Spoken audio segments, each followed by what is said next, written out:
This is Two Blokes Talking Electric Cars with Trevor Long and Stephen Fennick.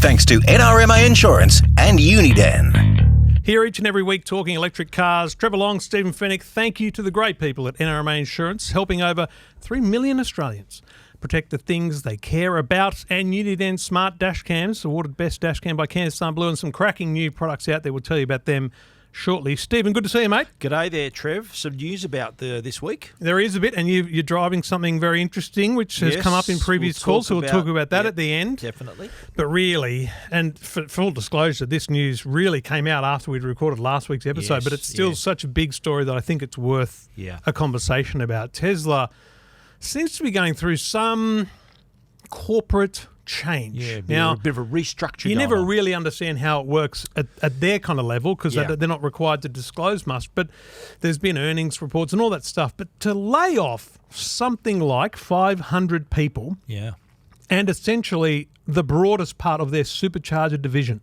Yeah. So the way I read it was a large part of their future concept division, so the people that theoretically are designing the new, more affordable Tesla, and all the people who build and plan the Supercharger network. Yeah. Like, that's a wild, large group of people to lay off. And the reports were very global. It was head office stuff. But then I got a contact from someone in regional Victoria who runs a business that was in development to have a supercharger installed. Right. And this guy said to me, he said, listen, just so you know, it's over.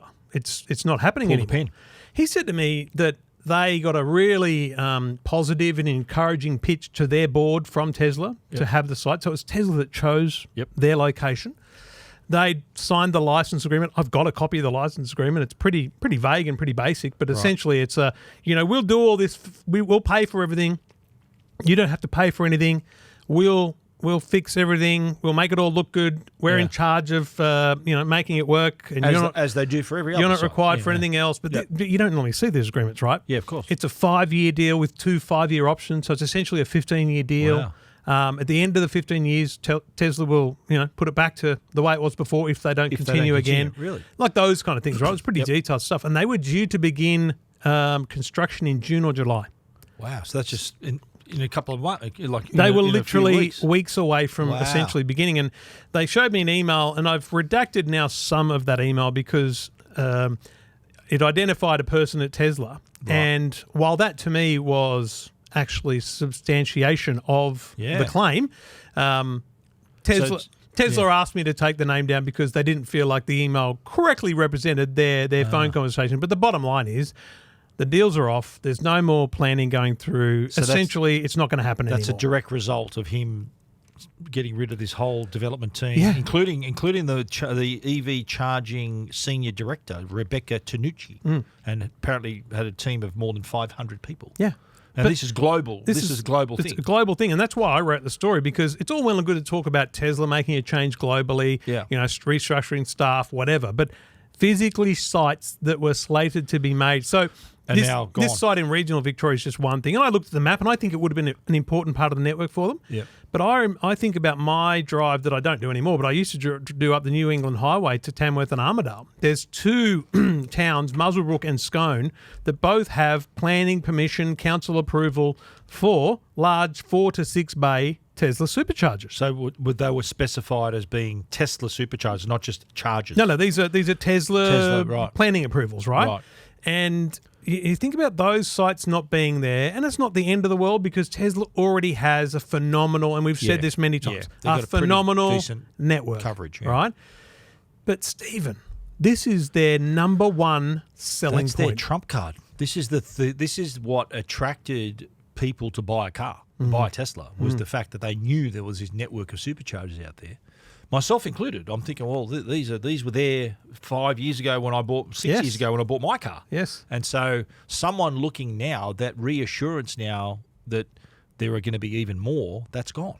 So now is that going to affect people's decision? Well, they still have a win, right? Because if you're in the market right now for 2 different cars, one's a Tesla, you still have the biggest network at your disposal. Yeah, true. So for some time, they're going to still have... Maybe that's the decision they've made is, listen, no one else is catching us. We've done enough. Let's just pull up stumps until we have some rivalry, and then we'll just pick up the game again. But it just seemed to me that like Tesla was in a really dominant position. Yes. And they've kind of not relinquished it, but they've sort of given other people an opportunity now. Like those sites, what's to stop other companies, ChargeFox, other companies saying, well, if they're not going to take it, we'll take it. Well, the problem is, and this is Tesla's advantage, right?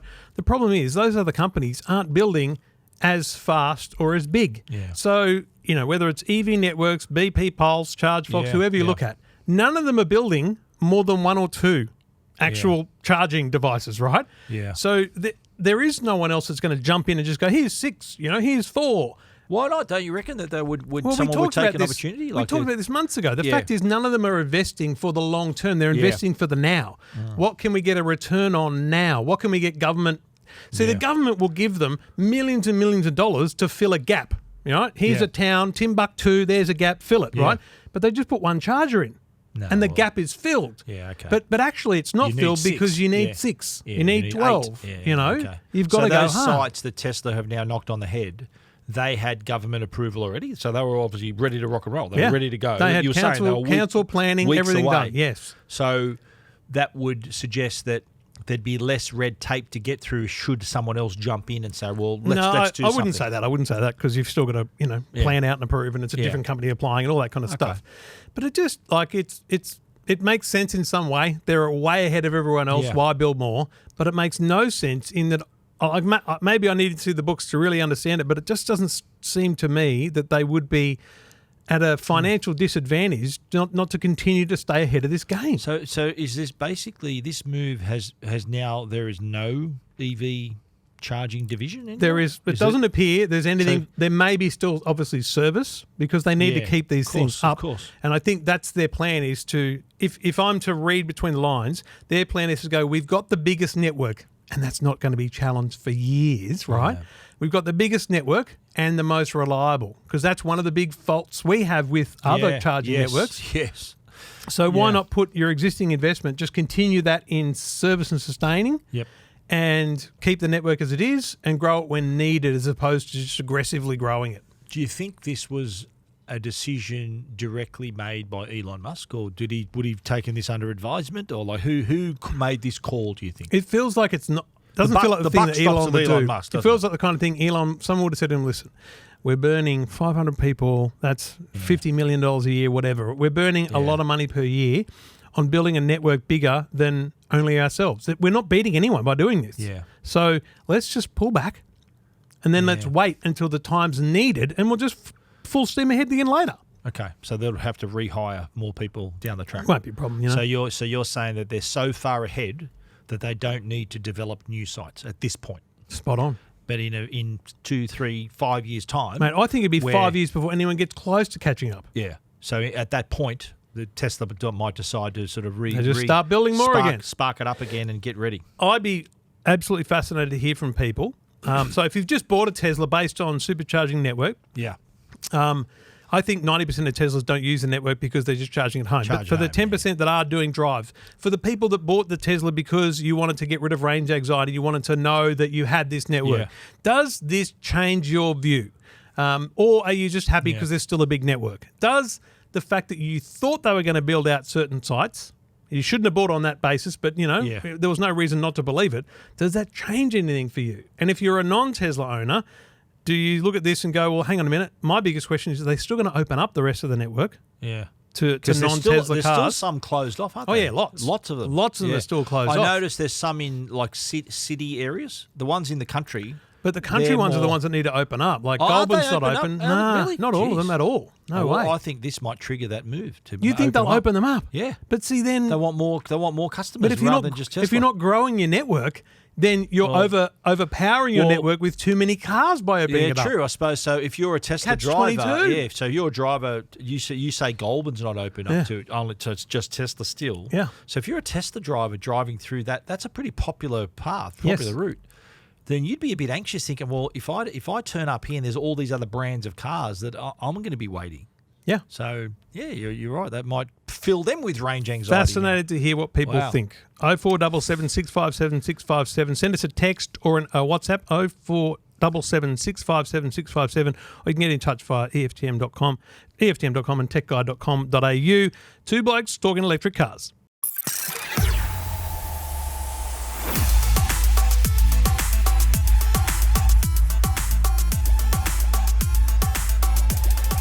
Two Blokes Talking Electric Cars, brought to you by NRMA Insurance and Uniden Smart Dash Cams. And we love talking to EV owners. If you're an EV owner, get in touch. EFTM.com, techguide.com.au, or you can text us on 0477 657 657 or send us a WhatsApp to the same number.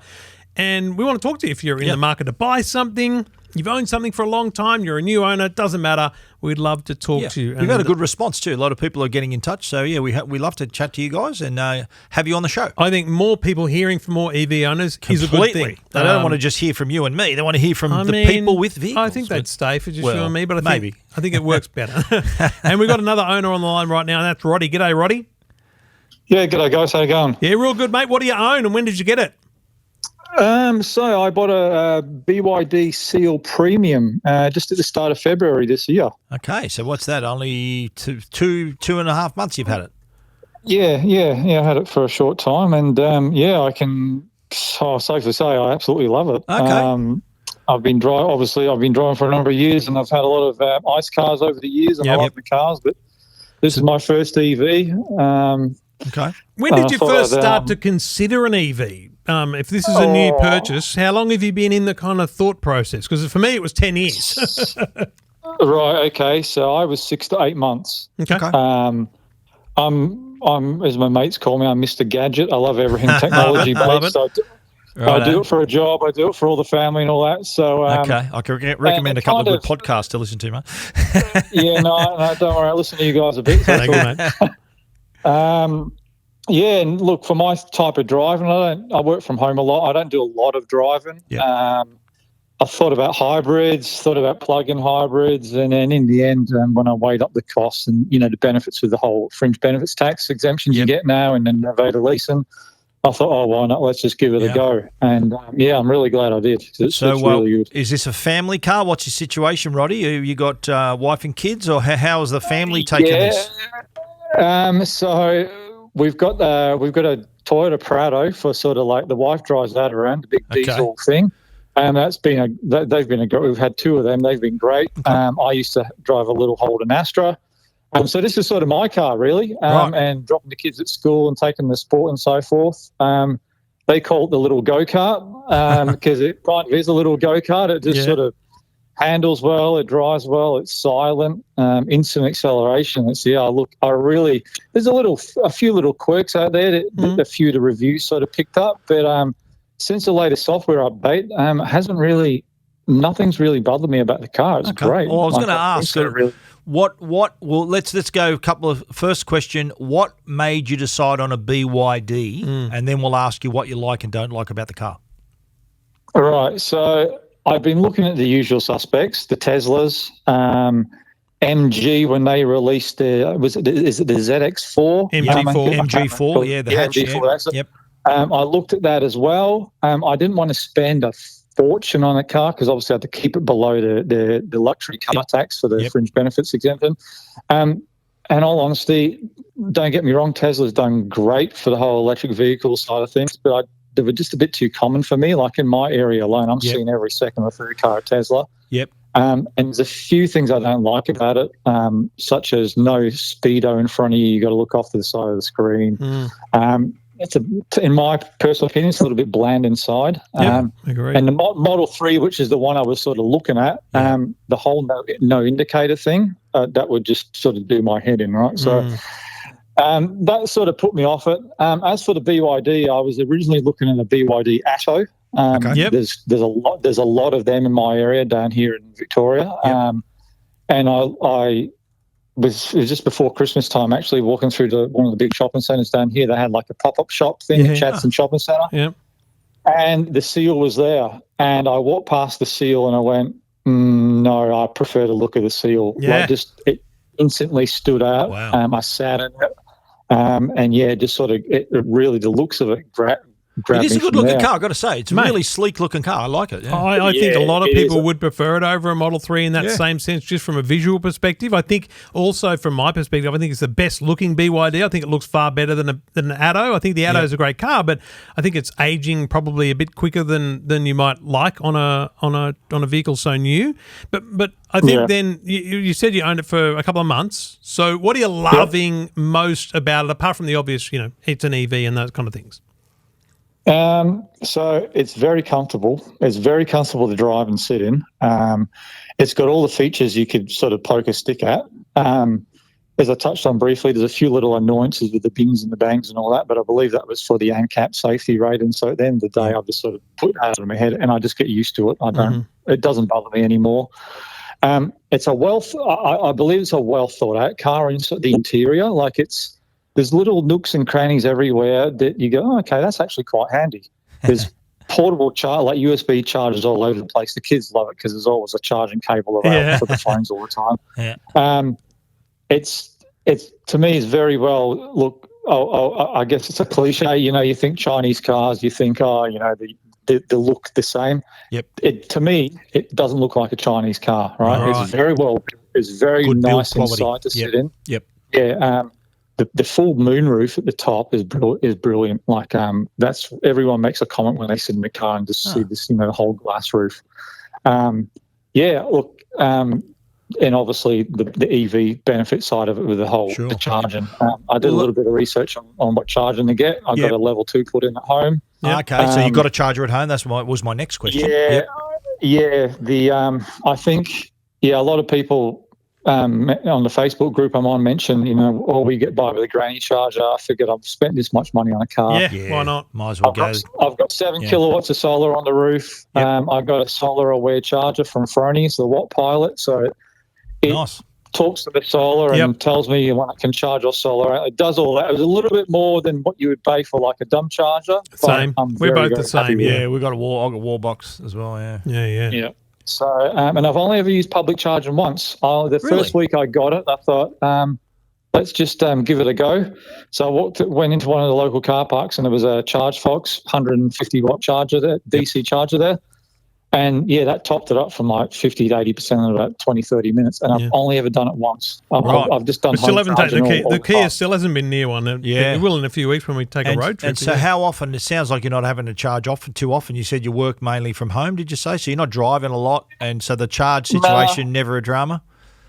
No, the charge, no. And this is what I say to people. Like I've got friends and family and I say, but you'll run out. It's to me, it's an educational thing. It's a different mindset. I say to them, well, you don't always drive a petrol car on a full tank of fuel, number one. Yep.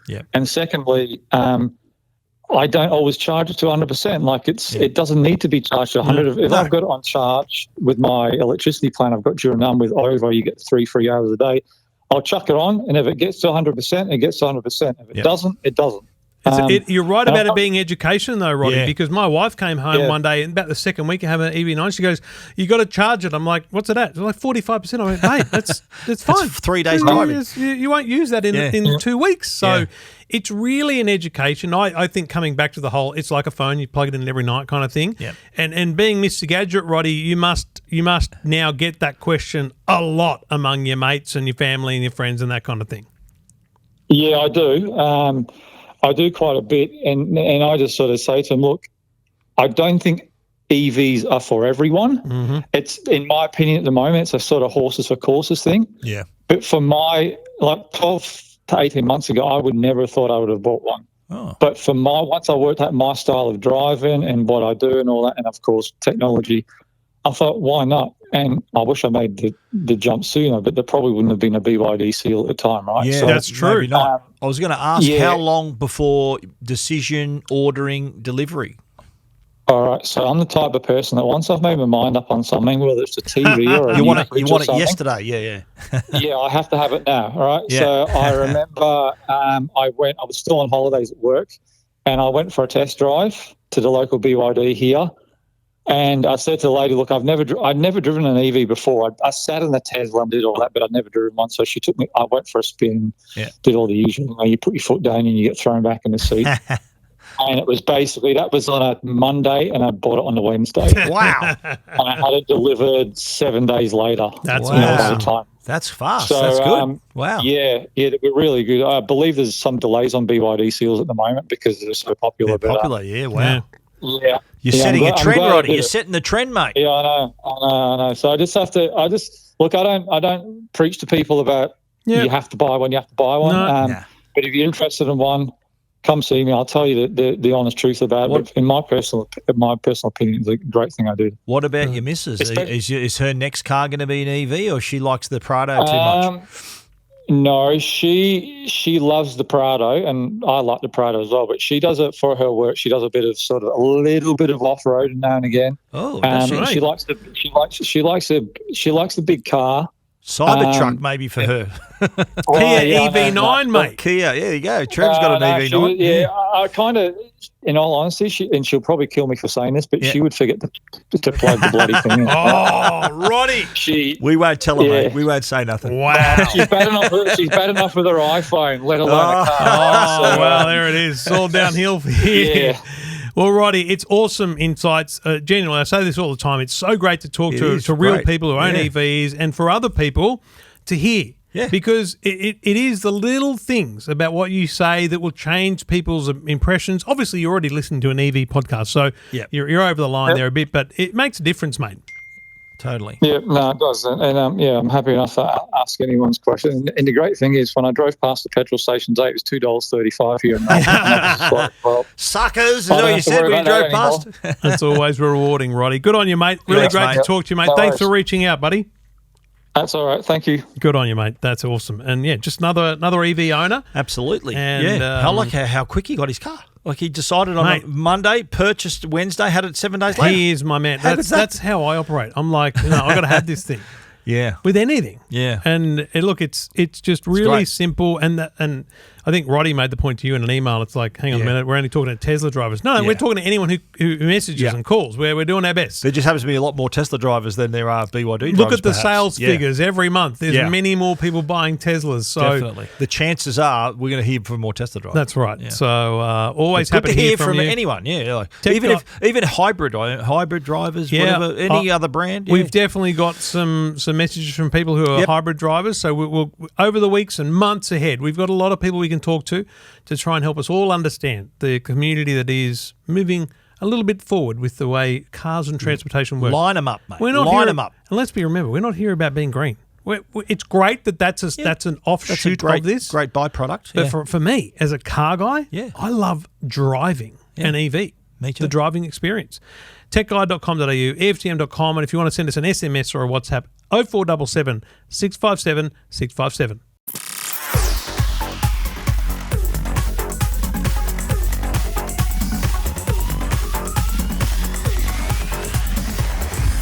I just love that people notice what's in the background of the shot if you're watching the video version.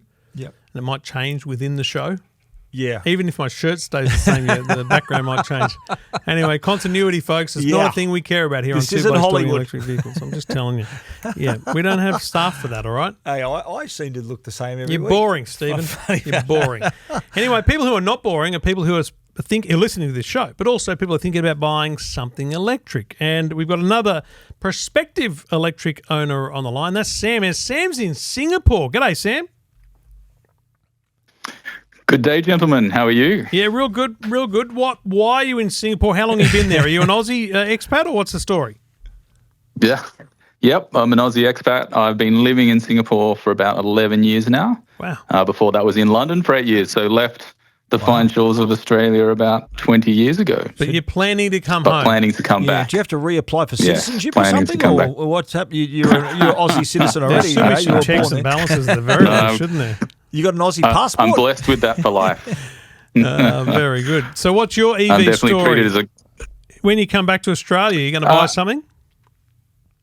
Well, that's the plan, and sort of looking at different options. I mean, as you guys highlight on the podcast, there are lots of options out there now. And basically, I'm trying to decide between going full electric or one of the plug-in hybrid options, because when you look at that range anxiety and you look at the flexibility of being able to go longer journeys, camping trips, etc., then I feel maybe having that petrol option is a good one. So then short trips around. Is that a factor, mate? Are you a camper? Are you an outdoors guy? Is that a factor for you, wanting to go those long distances? Yeah, not so much in Singapore, but when we get back to Australia, I think going the long distances and being able to enjoy the Australian camping culture would be would be a big one. Two little kids and want them to enjoy that. Yeah. Enjoy that culture. There's no doubt people with EVs are in that world. But I'll be honest with you, most of them that I see, especially when they're posting about on Facebook, it's braggability stuff about how they did it. They stopped here, they brought this cable, they did this thing. Yeah. It's not normal travel. You know, like they're doing stuff that isn't easy, and it's not for the average Joe. So I actually think that you are in the right space thinking, Fev, because, man, I've said for a long time, before I had EVs, I think the plug-in hybrid is the perfect transition from anything ICE, including generic hybrid, to electric, because firstly, it teaches you to plug in. Yeah. It teaches you about topping up the battery so that you can get that electric sense, because most plug-in hybrids have about a 50 to 60k electric range, which means you plug in at home, you get to work and back, and you're good. But when you need that camping trip, you're off and running. Is that something that you like, the idea of kind of that evolution towards the next thing, which might be EV in another 5 or 10 years? Yeah, it's two potential options. One is, I mean, we'll most likely be a 2-car family, and I like the idea of having sort of the bigger 7-seater, which is one of the cars that I was looking at, for moving just within a local proximity. Yep. I would also consider doing having a second car, which is a full EV option that maybe gets that longer range, but it's a smaller car that you will not need. Like we can use the larger car or the plug-in hybrid when we want to go on family holidays or longer drives, and then have that full plug-in option as a second option. So given I am in Singapore and given this is planning to come back to a different environment, I'm up in the air, and I find your podcast quite helpful just to ask some of those questions that aren't out there all the time. And you can do all these Google reviews and you can get these insights, but a lot of them are very curated. And I think it's helpful you guys asking the right specific questions. So I'm still up in the air, but it's good to hear the view of plug-in hybrid being that transition, because I like that flexibility. Do you know already you're coming back to Australia, but so do you know where you're going to be living? Do you know that situation yet, or will that affect your decision? So we will be around the Sydney area, potentially landing on the Central Coast. So having that ability to drive into the office for me on a daily or a couple of days a week basis in a full hybrid, and then having a full plug-in. Full EV, and then having the option to drive around, drop the kids off at school, etc. With that shorter range plug-in version for the plug-in hybrid, and then you can use that for the 50, 60 Ks backwards and forwards and not have to chew the fuel, and then have the fuel option for longer trips. Honestly, mate, I think, that's Sam, the theory at the moment. You're in the very typical position that we get from callers on the radio about tech, on the podcast here. It's often, and this is going to sound weird, but it's often people just want validation. I actually think you are absolutely in the sweet spot. You know exactly what you need, and that is a FEV's a great option for you for those long trips, the camping and all that stuff.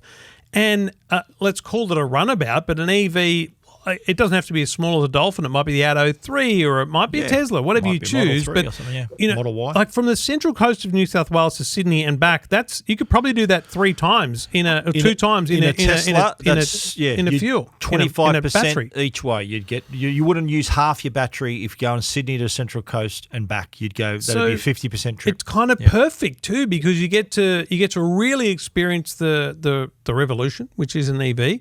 You get to really do a little bit that's green, but also you get to play the energy game. Honestly, I think it's a great solution. It may not be that you do the EV component of it at day one. It may be that you go, we're going to get the 7-seat plug-in hybrid, and we're going to buy a Corolla runabout. But then when finances work, whatever comes to play in 3 years, 1 year, 5 years, that's when the second car will become electric. So you kind of got great open solution there. You're not needing to go one way or the other, especially because you're starting from nothing, whereas most people have got something established that they have to deal with. So, mate, I think you're going to love a plug-in hybrid. Which one are you looking at? Currently looking at the soon to hopefully be released Kia Sorento plug-in hybrid, the new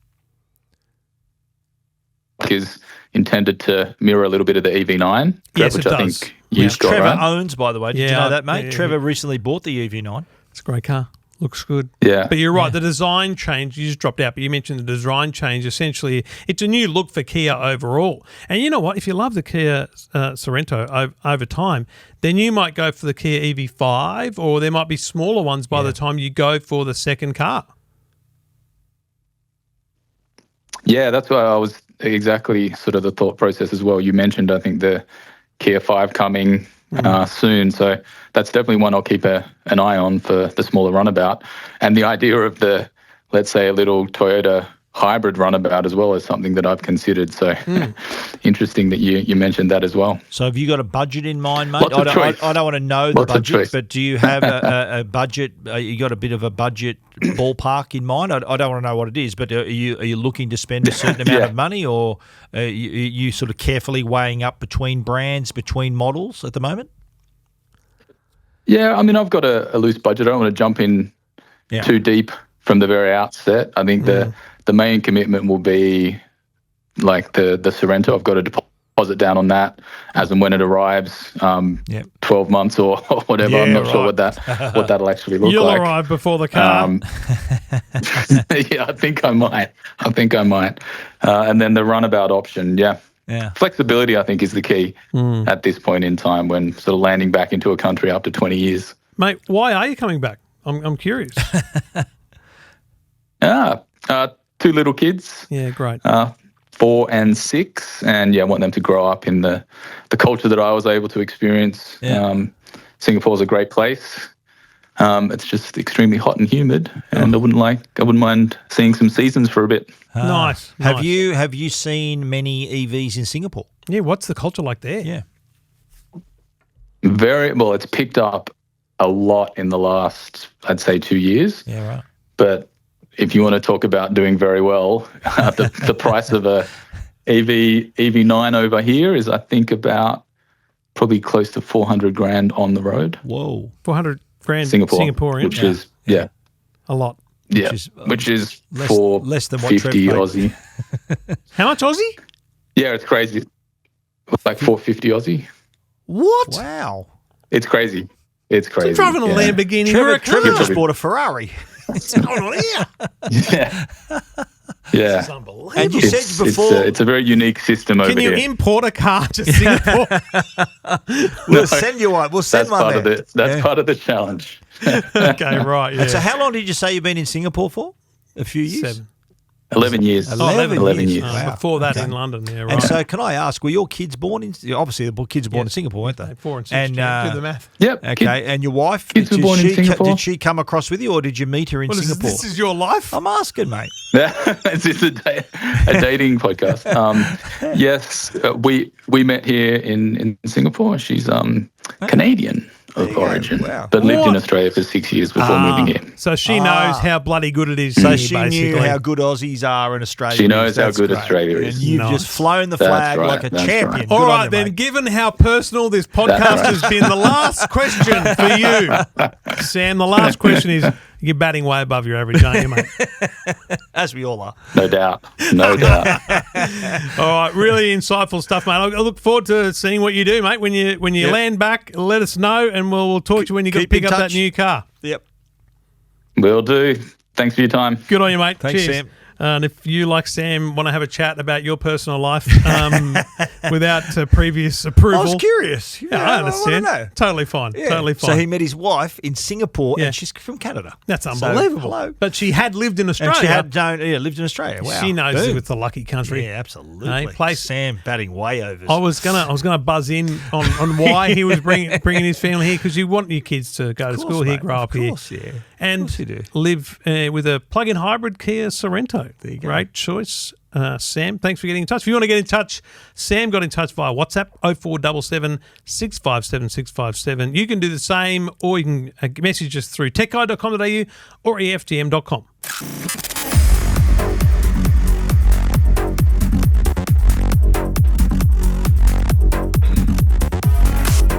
Now, Stephen, before we go, you do have out in the driveway the BYD Seal. Yeah. This is a stunning looking car. Very that, much. if I'm correct, is a great rival to the Model 3. Absolutely. And you know what, mate? Colour me impressed. Yeah, right. I got in this car and right away I liked it. I think I texted you, I messaged you, I said, I've only been in this car 20 minutes and I love it. Yeah. It is really nicely appointed. It is, you're right, it is direct rival to the Model 3, but like more than $10,000 cheaper than the Model 3. And I remember chatting to the people at BYD. I said, are people that come to see this car weighing it up against the Model 3? They said, of course.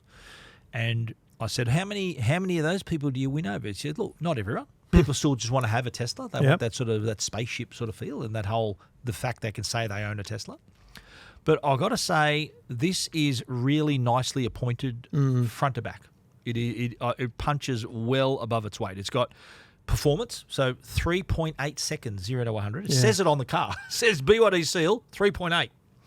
So it's not a 3.8 litre engine. That's how fast it goes. Yeah, exactly. Right? Has range of up to 650 kilometres, Yep. which is that's up there.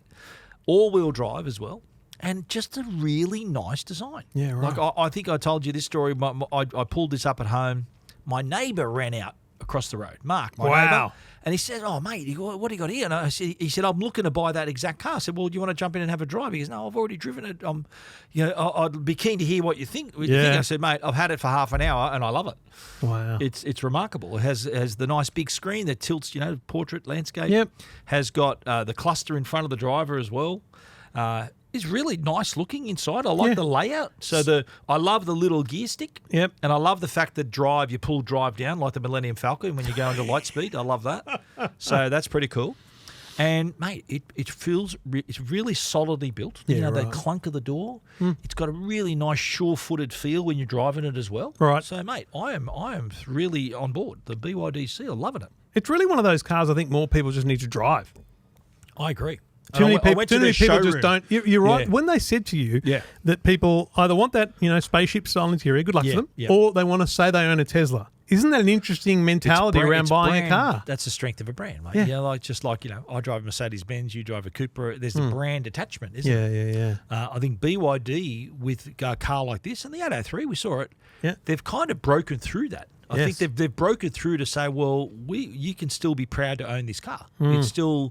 It's still a very much an attractive offer, attractive option for those customers who. But was it last week we spoke to that gentleman who was thinking about getting the Seal recently? Yeah. So I can tell you, if you're listening right now or watching right now, this is worth every cent. And let's ask that question because he was quite curious about the different variants of the Seal. Yep. But in your mind, not if you only driven one variant, but does acceleration form a part of your decision there? Because what I'm hearing from you is this is a great car, great feel, great ride. It actually doesn't matter yet whether you tick that box or not. Well, I think it because the Tesla now has the performance option in the Model 3. Yeah. And for that customer who wants to be able to give it a squirt, impress their friends. Yep.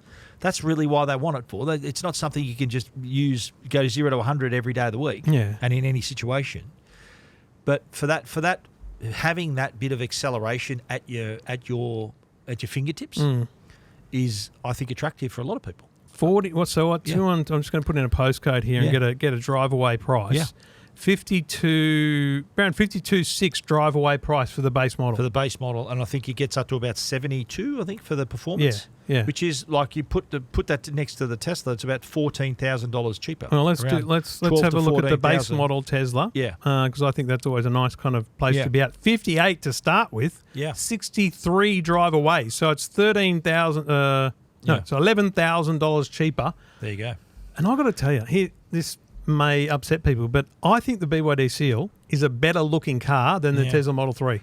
Oh, well, I reckon the new Model 3 with the new front Lights. fascia and the back, I think makes it look a much better car. Yeah. Much nicer. Well, I'll take your word for it. This I think is pretty slick as well. Yeah, Oh, it looks it's got the moonroof. Yeah. So it's a lot of, you can tell it's not a Tesla knockoff, but it's a Tesla. It's designed to go up against the Model 3. It's a class of car built to be competitive to the Model 3, as simple as Absolutely that. right, yeah. There And- it is, rubber stamp from Stephen Fennick on the BYD Seal. Yeah. Great little vehicle and well worth a look if you're in the market. If you're in the market for an electric car, come and see us. 0477 657 657. We'll take your call. We'll have a chat. Yeah. Doesn't matter what sort of car you're looking your at. questions. Yeah, we'll any questions you have, that's what we're here for. If you want to know what to take with you to the dealer, or you've been at a dealer and you want to have a conversation about what you heard there, or your neighbour's got something and you want to talk about them behind their back, we've got you covered. We're not trying to sell you anything, so we'll tell you the real deal. We'll be honest with you about what our thoughts about stuff. So we're not trying to do a deal with you guys. We're trying to help you.